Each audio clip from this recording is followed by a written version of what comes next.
fortnight later, by excellent good fortune, the doctor gave one of his pleasant dinners to some 5 or 6 old cronies, all intelligent, reputable men, and all judges of good wine. And Mr. Utterson so contrived that he remained behind after the others had departed. This was no new arrangement, but a thing that had befallen many scores of times. Where Utterson was liked, he was liked well. Hosts loved to detain the dry lawyer when the light-hearted and loose-tongued had already their foot on the threshold. They liked to sit a while in his unobtrusive company, practicing for solitude, sobering their minds in the man's rich silence after the expense and strain of gaiety. To this rule, Dr. Jekyll was no exception, and as he now sat on the opposite side of the fire, a large, well-made, smooth-faced man of 50, with something of a slyish cast perhaps, but every mark of capacity and kindness, you could see by his looks that he cherished for Mr. Utterson a sincere and warm affection. "I have been wanting to speak to you, Jekyll," began the latter. "You know that will of yours." A close observer might have gathered that the topic was distasteful, but the doctor carried it off gaily. "My poor Utterson," said he, "you are unfortunate in such a client. I never saw a man so distressed as you were by my will, unless it were that hide-bound pedant Lanyon, at what he called my scientific heresies. Oh, I know he's a good fellow, you needn't frown, an excellent fellow, and I always mean to see more of him, but a hide-bound pedant for all that, an ignorant, blatant pedant. I was never more disappointed in any man than Lanyon. You know I never approved of it," pursued Utterson, ruthlessly disregarding the fresh topic. "My will? Yes, certainly. I know that," said the doctor, a trifle sharply. "You have told me so." "Well, I tell you so again," continued the lawyer. "I have been learning something of young Hyde." The large, handsome face of Dr. Jekyll grew pale to the very lips, and there came a blackness about his eyes. "I do not care to hear more," said he. "This is a matter I thought we had agreed to drop." "What I heard was abominable," said Utterson. "It can make no change. You do not understand my position," returned the doctor with a certain incoherency of manner. "I am painfully situated, Utterson. My position is a very strange one. It is one of those affairs that cannot be mended by talking." "Jekyll," said Utterson, "you know me. I am a man to be trusted.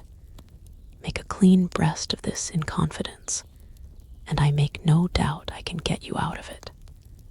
"My good Utterson," said the doctor, "this is very good of you. This is downright good of you, and I cannot find words to thank you in. I believe you fully. I would trust you before any man alive, I before myself, if I could make the choice. But indeed, it isn't what you fancy. It is not as bad as that. And just to put your good heart at rest, I will tell you one thing. The moment I choose, I can be rid of Mr. Hyde. I give you my hand upon that, and I thank you again and again. And I will just add one little word, Utterson, that I'm sure you'll take in good part. This is a private matter, and I beg of you to let it sleep." Utterson reflected a little, looking in the fire. "I have no doubt you are perfectly right," he said at last, getting to his feet. "Well, but since we have touched upon this business, and for the last time I hope," continued the doctor, "there is one point I should like you to understand. I have really a very great interest in poor Hyde. I know you have seen him, he told me so, and I fear he was rude, but I do sincerely take a very great interest in that young man. And if I am taken away, Utterson, I wish you to promise me that you will bear with him and get his rights for him. I think you would, if you knew all, and it would be a weight off my mind if you would promise. I can't pretend that I shall ever like him, said the lawyer. I don't ask that, pleaded Jekyll, laying his hand upon the other's arm. I only ask for justice. I only ask you to help him for my sake when I am no longer here. Utterson heaved an irrepressible sigh. Well, said he, I promise. Time ran on. Thousands of pounds were offered in reward, for the death of Sir Danvers was rescented as a public injury. But Mr. Hyde had disappeared out of the ken of the police, as though he had never existed. Much of his past was unearthed, indeed, and all disreputable. Tales came out of the man's cruelty, at once so callous and violent, of his vile life, of his strange associates, of the hatred that seemed to have surrounded his career. But of his present whereabouts, not a whisper. From the time he had left the house in Soho on the morning of the murder, he was simply blotted out, and gradually, as time drew on, Mr. Utterson began to recover from the hotness of his alarm, and to grow more at quiet with himself. The death of Sir Danvers was, to his way of thinking, more than paid for by the disappearance of Mr. Hyde. Now that evil influence had been withdrawn, a new life began for Dr. Jekyll. He came out of his seclusion, renewed relations with his friends, became once more their familiar guest and entertainer. And whilst he had always been known for charities, he was now no less distinguished for religion. He was busy. He was much in the open air. He did good. His face seemed to open and brighten, as if with an inward consciousness of service. And for more than 2 months, the doctor was at peace. On the 8th of January, Utterson had dined at the doctor's with a small party. LANYON had been there, and the face of the host had looked from one to the other, as in the old days when the trio were inseparable friends. On the 12th, and again on the 14th, the door was shut against the liar. The doctor was confined to the house, Poole said, and saw no one. On the 15th, he tried again, and was again refused, and having now been used for the last 2 months to see his friend almost daily, he found this return of solitude to weigh upon his spirits. The 5th night he had guessed to dine with him, and the 6th he betook himself to Dr. Lanyon's. There at least he was not denied admittance, but when he came in, he was shocked at the change which had taken place in the doctor's appearance. He had his death warrant written legibly upon his face. The rosy man had grown pale, his flesh had fallen away. He was visibly balder and older, and yet it was not so much these tokens of a swift physical decay that arrested the lawyer's notice, as a look in the eye and quality of manner that seemed to testify to some deep-seated terror of the mind. It was unlikely that the doctor should fear death, and yet that was what Utterson was tempted to suspect. Yes, he thought, he is a doctor.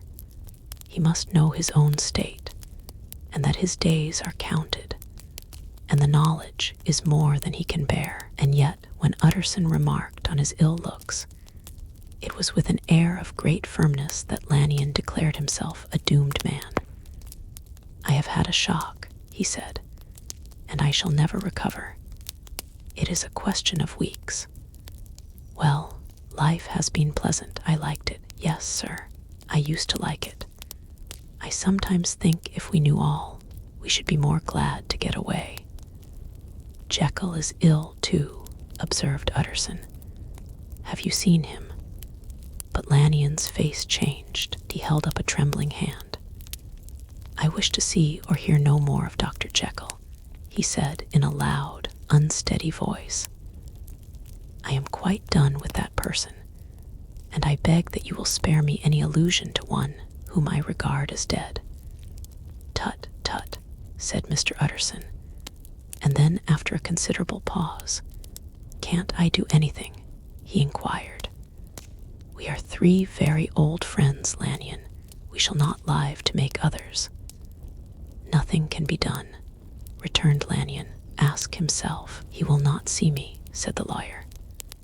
I am not surprised at that, was the reply.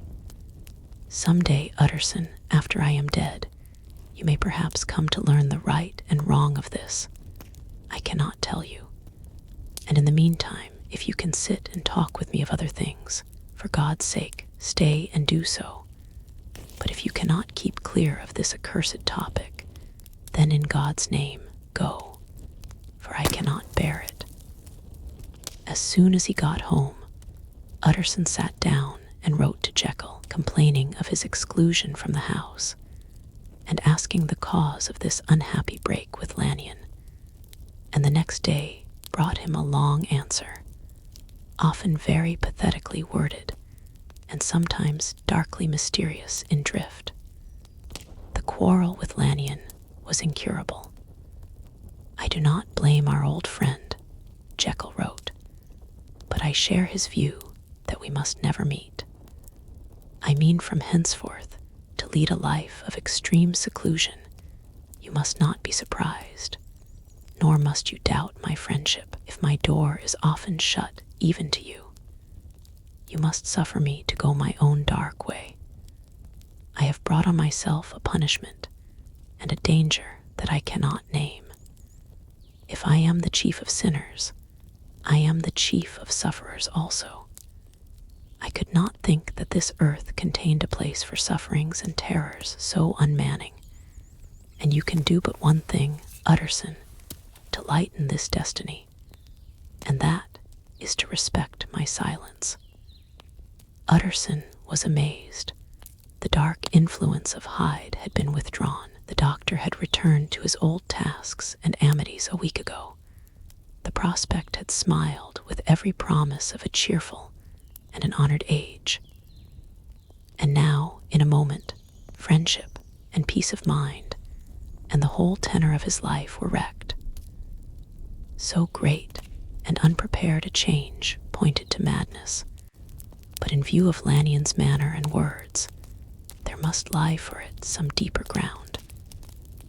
A week afterwards, Dr. Lanyon took to his bed, and in something less than a fortnight, he was dead. The night after the funeral, at which he had been sadly affected, Utterson locked the door of his business room, and sitting there by the light of a melancholy candle, drew out and set before him an envelope addressed by the hand and sealed with the seal of his dead friend. Private, for the hands of G.J. Utterson alone, and in case of his predecease to be destroyed unread. So it was emphatically superscribed, and the lawyer dreaded to behold the contents. I have buried one friend today, he thought. What if this should cost me another? And then he condemned the fear as a disloyalty and broke the seal. Within there was another enclosure, likewise sealed, and marked upon the cover as not to be opened till the death or disappearance of Dr. Henry Jekyll. Utterson could not trust his eyes. Yes, it was disappearance here again, as in the mad will which he had long ago restored to its author. Here again were the idea of a disappearance, and the name of Henry Jekyll bracketed. But in the will, that idea had sprung from the sinister suggestion of the man Hyde. It was set there with a purpose all too plain and horrible. Written by the hand of Lanyon, what should it mean? great curiosity came on the trustee to disregard the prohibition and dive at once to the bottom of these mysteries. But professional honor and faith to his dead friend were stringent obligations, and the packet slept in the inmost corner of his private safe. It is one thing to mortify curiosity, another to conquer it, and it may be doubted if, from that day forth, Utterson desired the society of his surviving friend with the same eagerness. He thought of him kindly, but his thoughts were disquieted and fearful. He went to call indeed, but he was perhaps relieved to be denied admittance, perhaps. In his heart, he preferred to speak with Poole upon the doorstep, and surrounded by the air and sounds of the open city, rather than to be admitted into that house of voluntary bondage, and to sit and speak with its inscrutable recluse. Poole had, indeed, no very pleasant news to communicate. The doctor, it appeared, now more than ever confined himself to the cabinet over the laboratory, where he would sometimes even sleep. He was out of spirits. He had grown very silent. He did not read. It seemed as if he had something on his mind.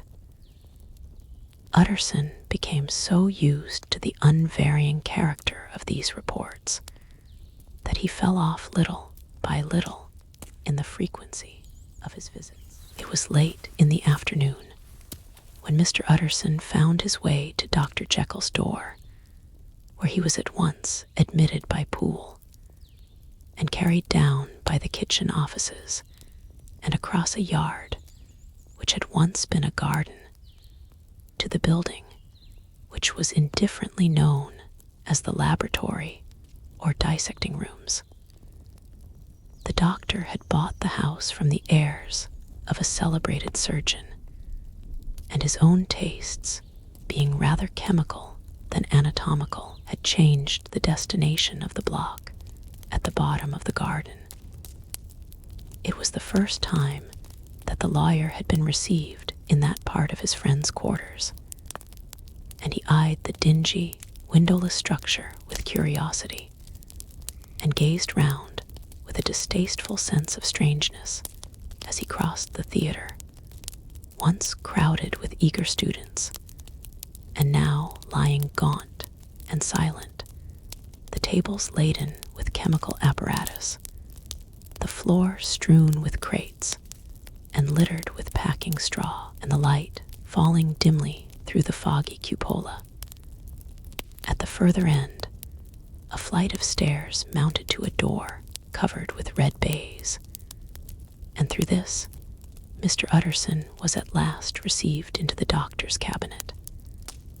It was a large room fitted round with glass presses, furnished, among other things, with a cheval glass and a business table, and looking out upon the court by 3 dusty windows barred with iron.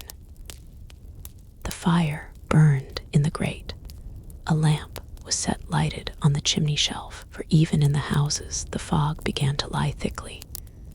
And there, close up to the warmth, sat Dr. Jekyll, looking deathly sick. He did not rise to meet his visitor, but held out a cold hand and bade him welcome in a changed voice. "And now," said Mr. Utterson, as soon as Poole had left them, "you have heard the news." The doctor shuddered. "They were crying it in the square," he said. "I heard them in my dining room." "One word," said the lawyer. "CAREW was my client, but so are you, and I want to know what I am doing. You have not been mad enough to hide this fellow." "Utterson, I swear to God," cried the doctor. "I swear to God I will never set eyes on him again. I bind my honor to you that I am done with him in this world. It is all at an end. And indeed, he does not want my help. You do not know him as I do. He is safe. He is quite safe, mark my words. He will never more be heard of." The lawyer listened gloomily. He did not like his friend's feverish manner. "You seem pretty sure of him," said he, "and for your sake, I hope you may be right.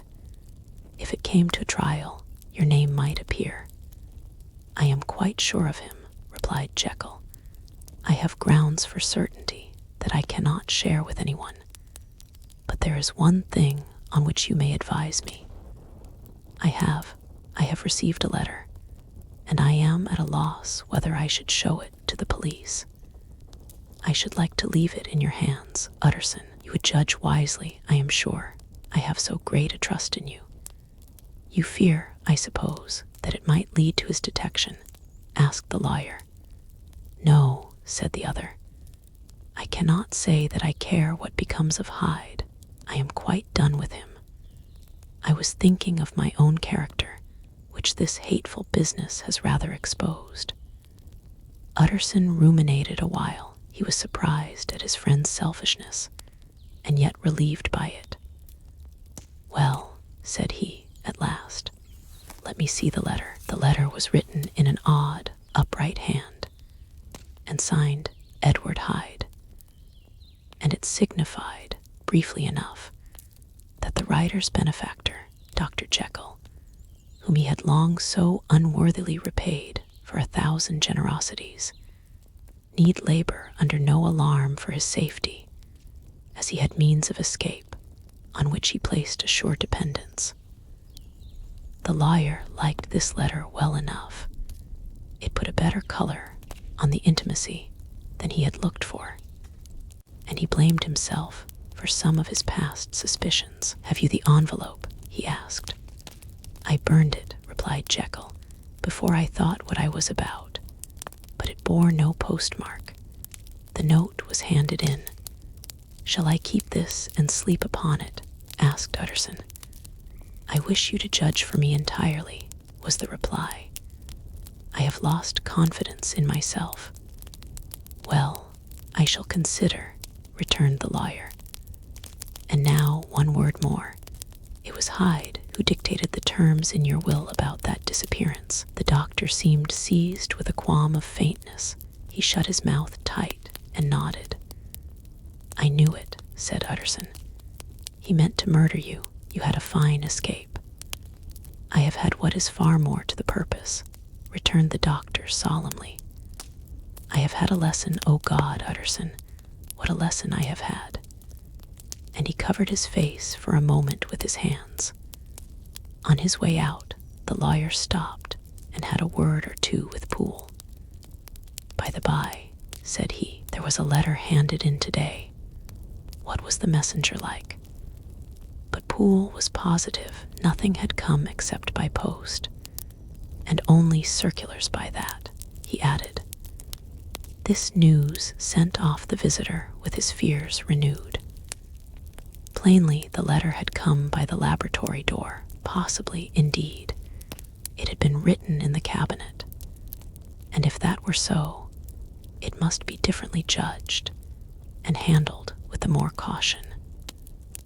The newsboys, as he went, crying themselves hoarse along the footways. Special edition. Shocking murder of an MP. That was the funeral oration of one friend and client, and he could not help a certain apprehension lest the good name of another should be sucked down in the eddy of the scandal.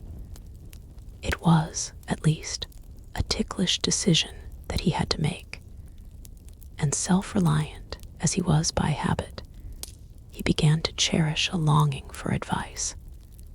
It was not to be had directly, but perhaps, he thought, it might be fished for. Presently after, he sat on one side of his own hearth, with Mr. Guest, his head clerk, upon the other, and midway between, at a nicely calculated distance from the fire, a bottle of a particular old wine that had long dwelt unsunned in the foundations of his house. The fog still slept on the wing above the drowned city, where the lamps glimmered like carbuncles, and through the muffle and smother of these fallen clouds, the procession of the town's life was still rolling in through the great arteries with a sound as of a mighty wind. But the room was gay with firelight. In the bottle, the acids were long ago resolved. The imperial dye had softened with time, as the color grows richer in stained windows, and the glow of hot autumn afternoons on hillside vineyards was ready to be set free and to disperse the fogs of London. Insensibly, the lawyer melted. There was no man from whom he kept fewer secrets than Mr. Guest, and he was not always sure that he kept as many as he meant. Guest had often been on business to the doctors. He knew Poole. He could scarce have failed to hear of Mr. Hyde's familiarity about the house. He might draw conclusions. Was it not as well, then, that he should see a letter which put that mystery to right? And above all, since Guest, being a great student and critic of handwriting, would consider the step natural and obliging. The clerk, besides, was a man of counsel. He could scarce read so strange a document without dropping a remark, and by that remark Mr. Utterson might shape his future course. "This is a sad business about Sir Danvers," he said. "Yes, sir, indeed. It has elicited a great deal of public feeling," returned Guest. "The man, of course, was mad." "I should like to hear your views on that," replied Utterson. "I have a document here in his handwriting. It is between ourselves, for I scarce know what to do about it. It is an ugly business at the best. But there it is, quite in your way, a murderer's autograph." Guest's eyes brightened, and he sat down at once and studied it with passion. "No, sir," he said, "not mad, but it is an odd hand." "And by all accounts a very odd writer," added the lawyer. Just then the servant entered with a note. "Is that from Dr. Jekyll, sir?" inquired the clerk. "I thought I knew the writing. Anything private, Mr. Utterson?" "Only an invitation to dinner." "Why, do you want to see it?" "One moment." "I thank you, sir." And the clerk laid the 2 sheets of paper alongside and sedulously compared their contents. "Thank you, sir," he said at last, returning both. "It's a very interesting autograph." There was a pause, during which Mr. Utterson struggled with himself. "Why did you compare them, Guest?" inquired suddenly. "Well, sir," returned the clerk, "there's a rather singular resemblance. The 2 hands are in many points identical, only differently sloped." "Rather quaint," said Utterson. "It is, as you say, rather quaint," returned Guest. "I wouldn't speak of this note, you know," said the master. "No, sir," said the clerk. "I understand." But no sooner was Mr. Utterson alone that night than he locked the note into his safe, where it reposed from that time forward. "What?" he thought. "Henry Jekyll forged for a murderer," and his blood ran cold in his veins. That evening Mr. Utterson came home to his bachelor house in somber spirits and sat down to dinner without relish. It was his custom of a Sunday, when this meal was over, to sit close by the fire, a volume of some dry divinity on his reading desk, until the clock of the neighboring church rang out the hour of 12, when he would go soberly and gratefully to bed. On this night, however, as soon as the cloth was taken away, he took up a candle and went into his business room. There he opened his safe, took from the most private part of it a document endorsed on the envelope as Dr. Jekyll's will, and sat down with a clouded brow to study its contents. The will was holograph, for Mr. Utterson, though he took charge of it now that it was made, had refused to lend the least assistance in the making of it. It provided not only that, in case of the decease of Henry Jekyll, MD, DCL, LLD, FRS, etc., all his possessions were to pass into the hands of his friend and benefactor Edward Hyde, but that in case of Dr. Jekyll's disappearance or unexplained absence for any period exceeding 3 calendar months, the said Edward Hyde should step into the said Henry Jekyll's shoes without further delay and free from any burthen or obligation beyond the payment of a few small sums to the members of the doctor's household. This document had long been the lawyer's eyesore. It offended him both as a lawyer and as a lover of the sane and customary sides of life, to whom the fanciful was the immodest. And hitherto it was his ignorance of Mr. Hyde that had swelled his indignation. Now, by a sudden turn, it was his knowledge. It was already bad enough when the name was but a name of which he could learn no more. It was worse when it began to be clothed upon with detestable attributes, and out of the shifting, insubstantial mists that had so long baffled his eye, there leaped up the sudden, definite presentment of a fiend. "I thought it was madness," he said, as he replaced the obnoxious paper in the safe, "and now I begin to fear it is disgrace." With that, he blew out his candle, put on a greatcoat, and set forth in the direction of Cavendish Square, that citadel of medicine, where his friend, the great Dr. LANYON, had his house and received his crowding patients. If anyone knows, it will be LANYON, he had thought. The solemn butler knew and welcomed him. He was subjected to no stage of delay, but ushered direct from the door to the dining room, where Dr. LANYON sat alone over his wine. This was a hardy, healthy, dapper, red-faced gentleman, with a shock of hair prematurely white, and a boisterous and decided manner. At sight of Mr. Utterson, he sprang up from his chair and welcomed him with both hands. The geniality, as was the way of the man, was somewhat theatrical to the eye, but it reposed on genuine feeling. For these two were old friends, old mates both at school and college, both thorough respecters of themselves and of each other, and what does not always follow, men who thoroughly enjoyed each other's company. After a little rambling talk, the lawyer led up to the subject which so disagreeably preoccupied his mind. "I suppose, LANYON," said he, "you and I must be the two oldest friends that Henry Jekyll has." "I wish the friends were younger," chuckled Dr. LANYON, "but I suppose we are. And what of that? I see little of him now."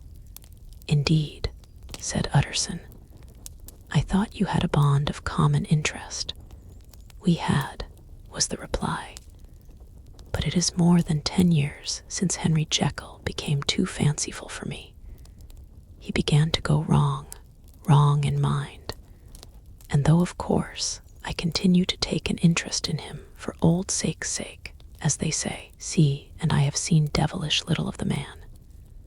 "Such unscientific balderdash," added the doctor, flushing suddenly purple, "would have estranged Damon and Pythias." This little spirit of temper was somewhat of a relief to Mr. Utterson. They have only differed on some point of science, he thought, and being a man of no scientific passions, except in the matter of conveyancing, he even added, "It is nothing worse than that." He gave his friend a few seconds to recover his composure, and then approached the question he had come to put. "Did you ever come across a protege of his, one Hyde?" he asked. "Hyde," repeated Lanyon. "No, never heard of him, since my time. That was the amount of information that the lawyer carried back with him to the great, dark bed on which he tossed to and fro until the small hours of the morning began to grow large. It was a night of little ease to his toiling mind, toiling in mere darkness and besieged by questions. 6 o'clock struck on the bells of the church that was so conveniently near to Mr. Utterson's dwelling, and still he was digging at the problem.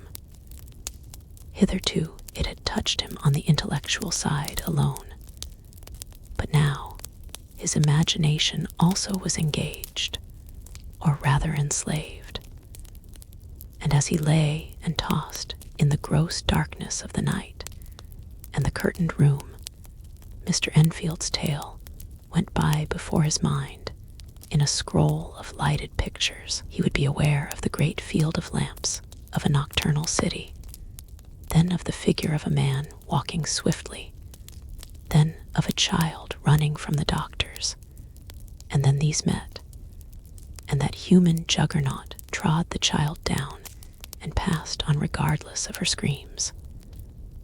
Or else he would see a room in a rich house where his friend lay asleep, dreaming and smiling at his dreams, and then the door of that room would be opened, the curtains of the bed plucked apart, the sleeper recalled, and lo, there would stand by his side a figure to whom power was given, and even at that dead hour he must rise and do its bidding. The figure in these two phases haunted the lawyer all night, and if at any time he dozed over, it was but to see it glide more stealthily through sleeping houses, or move the more swiftly, and still the more swiftly, even to dizziness, through wider labyrinths of lamplighted city, and at every street corner crush a child and leave her screaming, and still the figure had no face by which he might know it. Even in his dreams, it had no face, or one that baffled him and melted before his eyes. And thus it was that there sprang up and grew apace in the lawyer's mind a singularly strong, almost an inordinate, curiosity to behold the features of the real Mr. Hyde. If he could but once set eyes on him, he thought the mystery would lighten and perhaps roll altogether away, as was the habit of mysterious things when well examined. He might see a reason for his friend's strange preference or bondage, call it which you please, and even for the startling clause of the will. At least it would be a face worth seeing, the face of a man who was without bowels of mercy, a face which had but to show itself to raise up, in the mind of the unimpressionable Enfield, a spirit of enduring hatred. From that time forward, Mr. Utterson began to haunt the door in the by-street of shops. In the morning before office hours, at noon when business was plenty and time scarce, at night under the face of the fogged city moon, by all lights, and at all hours of solitude or concourse, the lawyer was to be found on his chosen post. If he be Mr. Hyde, he had thought, I shall be Mr. Seek. And at last his patience was rewarded. It was a fine, dry night, frost in the air, the streets as clean as a ballroom floor, the lamps, unshaken by any wind, drawing a regular pattern of light and shadow. By 10 o'clock, when the shops were closed, the by-street was very solitary, and, in spite of the low growl of London from all round, very silent. Small sounds carried far, domestic sounds out of the houses, were clearly audible on either side of the roadway, and the rumor of the approach of any passenger preceded him by a long time. Mr. Utterson had been some minutes at his post, when he was aware of an odd light footstep drawing near. In the course of his nightly patrols, he had long grown accustomed to the quaint effect with which the footfalls of a single person, while he is still a great way off, suddenly spring out distinct from the vast hum and clatter of the city. Yet his attention had never before been so sharply and decisively arrested, and it was with a strong, superstitious prevision of success that he withdrew into the entry of the court. The steps drew swiftly nearer and swelled out suddenly louder as they turned the end of the street. The lawyer, looking forth from the entry, could soon see what manner of man he had to deal with. He was small and very plainly dressed, and the look of him, even at that distance, went somehow strongly against the watcher's inclination. But he made straight for the door, crossing the roadway to save time, and as he came, he drew a key from his pocket like one approaching home. Mr. Utterson stepped out and touched him on the shoulder as he passed. "Mr. Hyde, I think." Mr. Hyde shrank back with a hissing intake of the breath, but his fear was only momentary, and though he did not look the lawyer in the face, he answered coolly enough, "That is my name. What do you want?" "I see you are going in," returned the lawyer. "I am an old friend of Dr. Jekyll's, Mr. Utterson of Gaunt Street. You must have heard of my name, and meeting you so conveniently, I thought you might admit me." "You will not find Dr. Jekyll. He is from home," replied Mr. Hyde, blowing in the key. And then suddenly, but still without looking up, "How did you know me?" he asked. "On your side," said Mr. Utterson. "Will you do me a favor?" "With pleasure," replied the other. "What shall it be?" "Will you let me see your face?" asked the lawyer. Mr. Hyde appeared to hesitate, and then, as if upon some sudden reflection, fronted about with an air of defiance, and the pair stared at each other pretty fixedly for a few seconds. "Now I shall know you again," said Mr. Utterson. "It may be useful." "Yes," returned Mr. Hyde. "It is as well we have met, and apropos, you should have my address." And he gave a number of a street in Soho. Good God, thought Mr. Utterson, can he too have been thinking of the will? But he kept his feelings to himself and only grunted in acknowledgement of the address. "And now," said the other, "how did you know me?" "By description," was the reply. "Whose description?" "We have common friends," said Mr. Utterson. "Common friends," echoed Mr. Hyde, a little hoarsely. "Who are they?" "Jekyll, for instance," said the lawyer. "He never told you," cried Mr. Hyde, with a flush of anger. "I did not think you would have lied." "Come," said Mr. Utterson, "that is not fitting language." The other snarled aloud into a savage laugh, and the next moment, with extraordinary quickness, he had unlocked the door and disappeared into the house. The lawyer stood a while, when Mr. Hyde had left him, the picture of disquietude. Then he began slowly to mount the street, pausing every step or two, and putting his hand to his brow like a man in mental perplexity. The problem he was thus debating as he walked was one of a class that is rarely solved. Mr. Hyde was pale and dwarfish.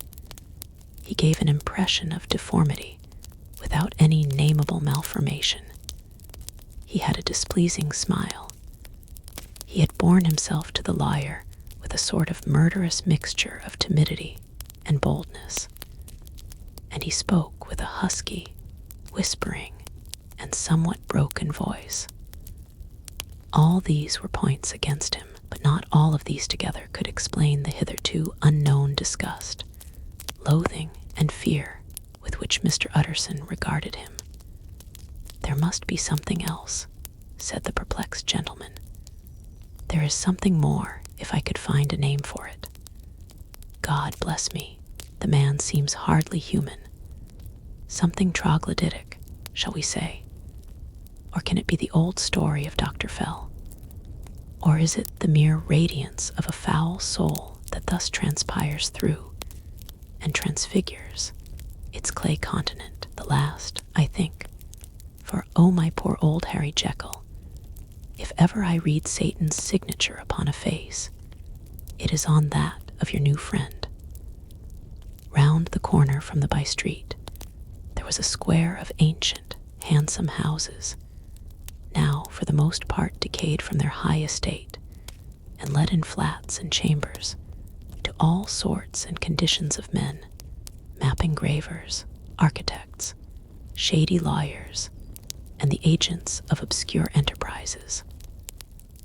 One house, however, second from the corner, still occupied entire, and at the door of this, which wore a great air of wealth and comfort, though it was now plunged in darkness, except for the fanlight, Mr. Utterson stopped and knocked. A well-dressed, elderly servant opened the door. "Is Dr. Jekyll at home, Poole?" asked the lawyer. "I will see, Mr. Utterson," said Poole, admitting the visitor as he spoke into a large, low-roofed, comfortable hall paved with flags, warmed after the fashion of a country house by a bright, open fire, and furnished with costly cabinets of oak. "Will you wait here by the fire, sir? Or shall I give you a light in the dining room?" "Here, thank you," said the lawyer, and he drew near and leaned on the tall fender. This hall, in which he was now left alone, was a pet fancy of his friend the doctor's, and Utterson himself was wont to speak of it as the pleasantest room in London. But tonight there was a shudder in his blood. The face of Hyde sat heavy on his memory. He felt what was rare with him, a nausea and distaste of life, and in the gloom of his spirits he seemed to read a menace in the flickering of the firelight on the polished cabinets and the uneasy starting of the shadow on the roof. He was ashamed of his relief when Poole presently returned to announce that Dr. Jekyll was gone out. "I saw Mr. Hyde go in by the old dissecting room, Poole," he said. "Is that right, when Dr. Jekyll is from home?" "Quite right, Mr. Utterson, sir," replied the servant. "Mr. Hyde has a key. Your master seems to repose a great deal of trust in that young man, Poole," resumed the other musingly. "Yes, sir, he does indeed," said Poole. "We have all orders to obey him." "I do not think I ever met Mr. Hyde?" asked Utterson. "Oh, dear no, sir. He never dines here," replied the butler. "Indeed, we see very little of him on this side of the house. He mostly comes and goes by the laboratory." "Well, good night, Poole." "Good night, Mr. Utterson." And the lawyer set out homeward with a very heavy heart. "Poor Harry Jekyll," he thought. "My mind misgives me he is in deep waters. He was wild when he was young, a long while ago to be sure, but in the law of God there is no statute of limitations. Aye, it must be that the ghost of some old sin, the cancer of some concealed disgrace, punishment coming, Pede Claudo, years after memory has forgotten, and self-love condoned the fault." And the lawyer, scared by the thought, brooded a while on his own past, groping in all the corners of memory, lest by chance some jack-in-the-box of an old iniquity should leap to light there. His past was fairly blameless. Few men could read the rolls of their life with less apprehension. Yet he was humbled to the dust by the many ill things he had done, and raised up again into a sober and fearful gratitude by the many he had come so near to doing yet avoided. And then, by a return on his former subject, he conceived a spark of hope. This Master Hyde, if he were studied, thought he must have secrets of his own, black secrets, by the look of him, secrets compared to which poor Jekyll's worst would be like sunshine. Things cannot continue as they are. It turns me cold to think of this creature stealing like a thief to Harry's bedside. Poor Harry, what awakening! And the danger of it. For if this Hyde suspects the existence of the will, he may grow impatient to inherit. I must put my shoulders to the wheel, if Jekyll will but let me, he added, if Jekyll will only let me. For once more he saw before his mind's eye, as clear as transparency, the strange clauses of the will. Mr. Utterson the lawyer was a man of a rugged countenance that was never lighted by a smile, cold, scanty, and embarrassed in discourse, backward in sentiment, lean, long, dusty, dreary, and yet somehow lovable. At friendly meetings, and when the wine was to his taste, something eminently human beaconed from his eye, something indeed which never found its way into his talk, but which spoke not only in these silent symbols of the after-dinner face, but more often and loudly in the acts of his life. He was austere with himself, drank gin when he was alone, to mortify a taste for vintages, and though he enjoyed the theater, had not crossed the doors of one for 20 years.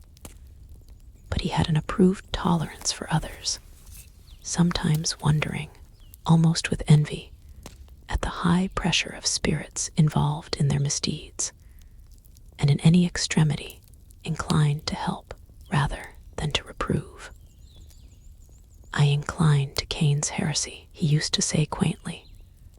I let my brother go to the devil in his own way. In this character, it was frequently his fortune to be the last reputable acquaintance and the last good influence in the lives of down-going men. And to such as these, so long as they came about his chambers, he never marked a shade of change in his demeanor. No doubt the feat was easy to Mr. Utterson, for he was undemonstrative at the best, and even his friendship seemed to be founded in a similar catholicity of good nature. It is the mark of a modest man to accept his friendly circle ready-made from the hands of opportunity, and that was the lawyer's way. His friends were those of his own blood, or those whom he had known the longest. His affections, like ivy, were the growth of time. They implied no aptness in the object.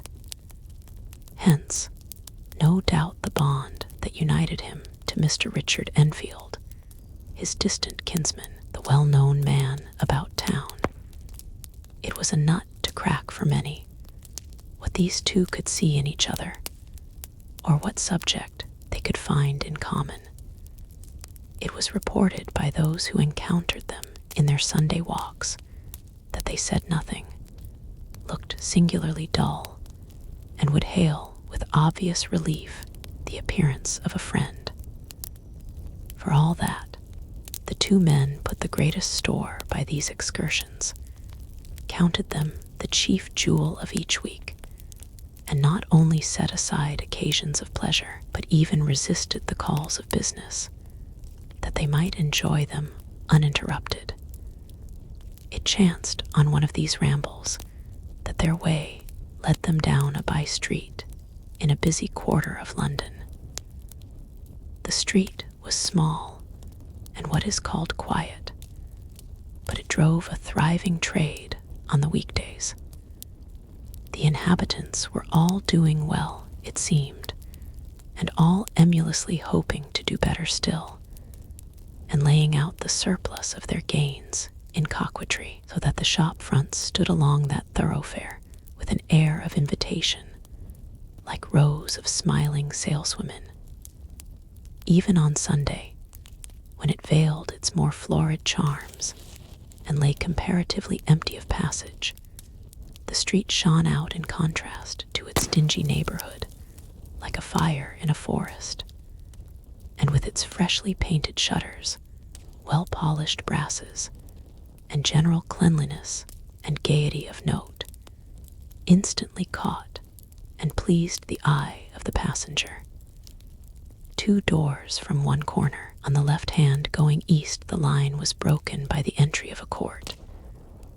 And just at that point, a certain sinister block of building thrust forward its gable on the street.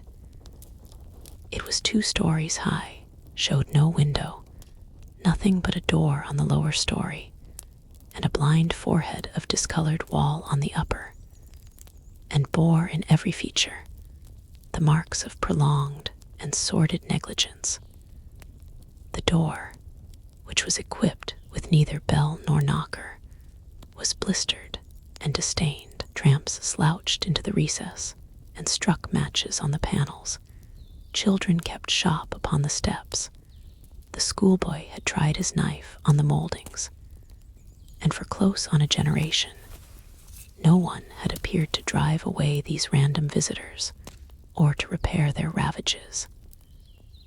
Mr. Enfield and the lawyer were on the other side of the by-street, but when they came abreast of the entry, the former lifted up his cane and pointed. "Did you ever remark that door?" he asked, and when his companion had replied in the affirmative, "It is connected in my mind," added he, with a very odd story.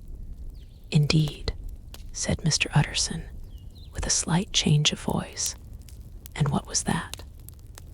"Well, it was this way," returned Mr. Enfield.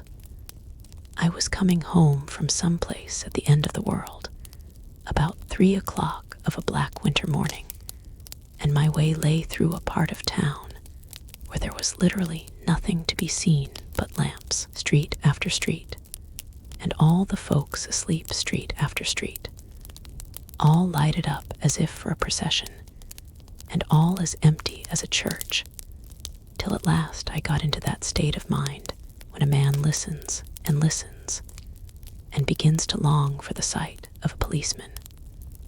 All at once, I saw 2 figures, one a little man who was stumping along eastward at a good walk, and the other a girl of maybe 8 or 10, who was running as hard as she was able down a cross street. Well, sir, the 2 ran into one another naturally enough at the corner, and then came the horrible part of the thing, for the man trampled calmly over the child's body and left her screaming on the ground. It sounds nothing to hear, but it was hellish to see. It wasn't like a man. It was like some damned juggernaut. I gave a few halloa, took to my heels, collared my gentleman, and brought him back to where there was already quite a group about the screaming child. He was perfectly cool and made no resistance, but gave me one look, so ugly that it brought out the sweat on me like running. The people who had turned out were the girl's own family, and pretty soon the doctor, for whom she had been sent, put in his appearance. Well, the child was not much the worse, more frightened, according to the sawbones, and there you might have supposed would be an end to it. But there was one curious circumstance. I had taken a loathing to my gentleman at first sight. So had the child's family, which was only natural. But the doctor's case was what struck me. He was the usual cut and dry apothecary, of no particular age and color, with a strong Edinburgh accent, and about as emotional as a bagpipe. Well, sir, he was like the rest of us. Every time he looked at my prisoner, I saw that Sawbones turned sick and white with the desire to kill him. I knew what was in his mind, just as he knew what was in mine, and killing being out of the question, we did the next best. We told the man we could, and would make such a scandal out of this as should make his name stink from one end of London to the other. If he had any friends or any credit, we undertook that he should lose them. And all the time, as we were pitching it in red hot, we were keeping the women off him as best we could, for they were as wild as harpies. I never saw a circle of such hateful faces. And there was the man in the middle, with a kind of black sneering coolness, frightened too. I could see that, but carrying it off, sir, really like Satan.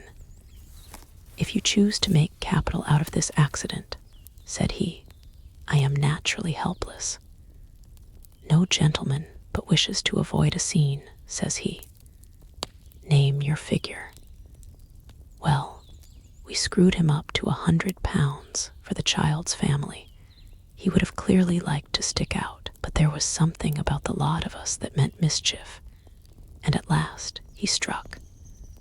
The next thing was to get the money. And where do you think he carried us but to that place with the door? Whipped out a key, went in, and presently came back with a matter of £10 in gold and a cheque for the balance on Couts's, drawn payable to bearer, and signed with a name that I can't mention, though it's one of the points of my story. But it was a name at least very well known and often printed. The figure was stiff, but the signature was good for more than that if it was only genuine. I took the liberty of pointing out to my gentleman that the whole business looked apocryphal, and that a man does not, in real life, walk into a cellar door at 4 a.m. and come out with another man's cheque for clothes upon £100. But he was quite easy and sneering. Set your mind at rest, says he. I will stay with you till the banks open and cash the cheque myself. So we all set off, the doctor and the child's father and our friend and myself, and passed the rest of the night in my chambers, and next day, when we had breakfasted, went in a body to the bank. I gave in the cheque myself, and said I had every reason to believe it was a forgery. Not a bit of it. The cheque was genuine. Tut tut, said Mr. Utterson. I see you feel as I do, said Mr. Enfield. Yes, it's a bad story, for my man was a fellow that nobody could have to do with, a really damnable man. And the person that drew the cheque is the very pink of the proprieties, celebrated too. And what makes it worse, one of your fellows who do what they call good. Blackmail, I suppose. An honest man paying through the nose for some of the capers of his youth. Blackmail House is what I call the place with the door, in consequence. Though even that, you know, is far from explaining all, he added, and with the words fell into a vein of musing. From this, he was recalled by Mr. Utterson, asking rather suddenly, And you don't know if the drawer of the cheque lies there? A likely place, isn't it? Returned Mr. Enfield. But I happen to have noticed his address. He lives in some square or other. And you never asked about the place with the door, said Mr. Utterson. No, sir, I had a delicacy, was the reply. I feel very strongly about putting questions. It partakes too much of the style of the Day of Judgment. You start a question, and it's like starting a stone.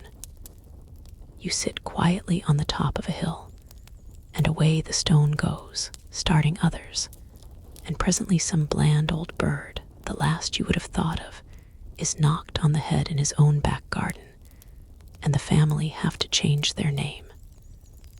No, sir, I make it a rule of mine. The more it looks like Queer Street, the less I ask. A very good rule, too, said the lawyer, but I have studied the place for myself, continued Mr. Enfield. It seems scarcely a house. There is no other door, and nobody goes in or out of that one but once in a great while, the gentleman of my adventure. There are 3 windows looking on the court, on the first floor, none below. The windows are always shut, but they are clean. And then there is a chimney which is generally smoking, so somebody must live there. And yet it's not so sure, for the buildings are so packed together about the court that it's hard to say where one ends and another begins. The pair walked on again for a while in silence, and then Enfield said, "Mr. Utterson, that's a good rule of yours." "Yes, I think it is," returned Enfield. "But for all that," continued the lawyer, "there's one point I want to ask. I want to ask the name of that man who walked over the child." "Well," said Mr. Enfield, "I can't see what harm it would do. It was a man of the name of Hyde." "H.M.," said Mr. Utterson. "What sort of a man is he to see?" "He is not easy to describe. There is something wrong with his appearance, something displeasing, something downright detestable. I never saw a man I so disliked, and yet I scarce know why. He must be deformed somewhere. He gives a strong feeling of deformity, although I couldn't specify the point. He's an extraordinary-looking man, and yet I really can name nothing out of the way. No, sir, I can make no hand of it. I can't describe him. And it's not want of memory, for I declare I can see him this moment." Mr. Utterson again walked some way in silence, and obviously under a weight of consideration. "You are sure he used a key?" he inquired at last. "My dear sir," began Enfield, surprised out of himself. "Yes, I know," said Utterson. "I know it must seem strange. The fact is, if I do not ask you the name of the other party, it is because I know it already. You see, Richard, your tale has gone home. If you have been inexact in any point, you had better correct it." "I think you might have warned me," returned the other with a touch of sullenness. "But I have been pedantically exact, as you call it. The fellow had a key, and what's more, he has it still. I saw him use it not a week ago." Mr. Utterson sighed deeply, but said never a word, and the young man presently resumed. "Here is another lesson to say nothing," said he. "I am ashamed of my long tongue. Let us make a bargain never to refer to this again." "With all my heart," said the lawyer. "I shake hands on that, Richard." Nearly a year later, in the month of October, 18, London was startled by a crime of singular ferocity, and rendered all the more notable by the high position of the victim. The details were few and startling. A maid servant living alone in a house not far from the river had gone upstairs to bed about 11. Although a fog rolled over the city in the small hours, the early part of the night was cloudless, and the lane, which the maid's window overlooked, was brilliantly lit by the full moon. It seems she was romantically given, for she sat down upon her box, which stood immediately under the window, and fell into a dream of musing. Never, she used to say, with streaming tears, when she narrated that experience, never had she felt more at peace with all men or thought more kindly of the world. And as she so sat, she became aware of an aged, beautiful gentleman with white hair, drawing near along the lane, and advancing to meet him, another and very small gentleman, to whom at first she paid less attention. When they had come within speech, which was just under the maid's eyes, the older man bowed and accosted the other with a very pretty manner of politeness. It did not seem as if the subject of his address were of great importance. Indeed, from his pointing, it It sometimes appeared as if he were only inquiring his way. But the moon shone on his face as he spoke, and the girl was pleased to watch it. It seemed to breathe such an innocent and old-world kindness of disposition, yet with something high too, as of a well-founded self-content. Presently her eye wandered to the other, and she was surprised to recognize in him a certain Mr. Hyde, who had once visited her master, and for whom she had conceived a dislike. He had in his hand a heavy cane with which he was trifling, but he answered never a word and seemed to listen with an ill-contained impatience. And then all of a sudden he broke out in a great flame of anger, stamping with his foot, brandishing the cane, and carrying on, as the maid described it, like a madman. The old gentleman took a step back, with the air of one very much surprised and a trifle hurt. And at that, Mr. Hyde broke out of all bounds and clubbed him to the earth. And next moment, with ape-like fury, he was trampling his victim underfoot and hailing down a storm of blows, under which the bones were audibly shattered and the body jumped upon the roadway. At the horror of these sights and sounds, the maid fainted. It was 2:00 when she came to herself and called for the police. The murderer was gone long ago, but there lay his victim in the middle of the lane, incredibly mangled. The stick with which the deed had been done, although it was of some rare and very tough and heavy wood, had broken in the middle under the stress of this insensate cruelty, and one splintered half had rolled in the neighboring gutter. The other, without doubt, had been carried away by the murderer. A purse and gold watch were found upon the victim, but no cards or papers, except a sealed and stamped envelope, which he had been probably carrying to the post, and which bore the name and address of Mr. Utterson. This was brought to the lawyer the next morning, before he was out of bed, and he had no sooner seen it and been told the circumstances than he shot out a solemn lip. "I shall say nothing till I have seen the body," said he. "This may be very serious. Have the kindness to wait while I dress." And with the same grave countenance, he hurried through his breakfast and drove to the police station, whither the body had been carried. As soon as he came into the cell, he nodded. "Yes," said he, "I recognize him. I am sorry to say that this is Sir Danvers Carew." "Good God, sir," exclaimed the officer, "is it possible?" And the next moment, his eye lighted up with professional ambition. "This will make a deal of noise," he said, "and perhaps you can help us to the man." And he briefly narrated what the maid had seen and showed the broken stick. Mr. Utterson had already quailed at the name of Hyde, but when the stick was laid before him, he could doubt no longer. Broken and battered as it was, he recognized it for one that he had himself presented many years before to Henry Jekyll. "Is this Mr. Hyde a person of small stature?" he inquired. "Particularly small and particularly wicked-looking is what the maid calls him," said the officer.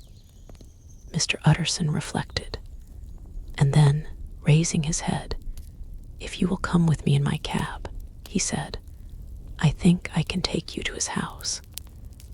It was by this time about 9 in the morning, and the first fog of the season. A great chocolate-colored pall lowered over heaven, but the wind was continually charging and routing these embattled vapors, so that as the cab crawled from street to street, Mr. Utterson beheld a marvelous number of degrees and hues of twilight. For here it would be dark like the back end of evening, and there would be a glow of a rich, lurid brown, like the light of some strange conflagration. And here, for a moment, the fog would be quite broken up, and a haggard shaft of daylight would glance in between the swirling wreaths. The dismal quarter of Soho, seen under these changing glimpses, with its muddy ways and slatternly passengers, and its lamps, which had never been extinguished or had been kindled afresh to combat this mournful reinvasion of darkness, seemed, in the lawyer's eyes, like a district of some city in a nightmare. The thoughts of his mind, besides, were of the gloomiest dye, and when he glanced at the companion of his drive, he was conscious of some touch of that terror of the law and the law's officers, which may at times assail the most honest. As the cab drew up before the address indicated, the fog lifted a little and showed him a dingy street, a gin palace, a low French eating house, a shop for the retail of penny numbers and twopenny salads, many ragged children huddled in the doorways, and many women of many different nationalities passing out, key in hand, to have a morning glass. And the next moment the fog settled down again upon that part, as brown as umber, and cut him off from his blackguardly surroundings.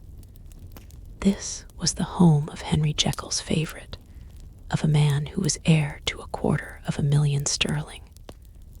An ivory-faced and silvery-haired old woman opened the door. She had an evil face, smoothed by hypocrisy, but her manners were excellent. Yes, she said, this was Mr. Hyde's, but he was not at home. He had been in that night very late, but he had gone away again in less than an hour. There was nothing strange in that. His habits were very irregular, and he was often absent. For instance, it was nearly 2 months since she had seen him, till yesterday. Very well, then, we wish to see his rooms, said the lawyer. And when the woman began to declare it was impossible, I had better tell you who this person is, he added. This is Inspector Newcomen of Scotland Yard. A flash of odious joy appeared upon the woman's face. Ah, said she, he is in trouble. What has he done? Mr. Utterson and the inspector exchanged glances. He don't seem a very popular character, observed the latter. And now, my good woman, just let me and this gentleman have a look about us. In the whole extent of the house, which but for the old woman remained otherwise empty, Mr. Hyde had only used a couple of rooms, but these were furnished with luxury and good taste. A closet was filled with wine, the plate was of silver, the napery elegant, a good picture hung upon the walls, a gift, as Utterson supposed, from Henry Jekyll, who was much of a connoisseur, and the carpets were of many plies and agreeable in color. At this moment, however, the rooms bore every mark of having been recently and hurriedly ransacked. Clothes lay about the floor, with their pockets inside out. Lock-fast drawers stood open, and on the hearth there lay a pile of gray ashes, as though many papers had been burned. From these embers, the inspector disinterred the butt end of a green checkbook, which had resisted the action of the fire. The other half of the stick was found behind the door, and as this clinched his suspicions, the officer declared himself delighted. A visit to the bank, where several £1,000s were found to be lying to the murderer's credit, completed his gratification. You may depend upon it, sir, he told Mr. Utterson. I have him in my hand. He must have lost his head, or he never would have left the stick or, above all, burned the checkbook. Why, money's life to the man. We have nothing to do but wait for him at the bank and get out the handbills. This last, however, was not so easy of accomplishment, for Mr. Hyde had numbered few familiars. Even the master of the servant maid had only seen him twice. His family could nowhere be traced. He had never been photographed, and the few who could describe him differed widely, as common observers will. Only on one point were they agreed, and that was the haunting sense of unexpressed deformity with which the fugitive impressed his beholders.